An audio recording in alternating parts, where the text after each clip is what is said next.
யார் இது? ஏன் என்னோட இதயம் வலிக்குது? நானா அழுகிறேன்?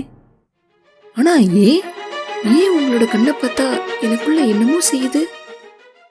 உள்ள மரியாதை உணர்வுகள் புரிந்து கொண்டன. எங்கோ ஏதோ ஒரு காலத்தில் நீயும் நானும் அந்நியர்கள் இல்லை என்று தெரிந்து கொள்ள வேண்டுமா? மீண்டும் அடுத்த வெள்ளிக்கிழமை சந்திப்போம்.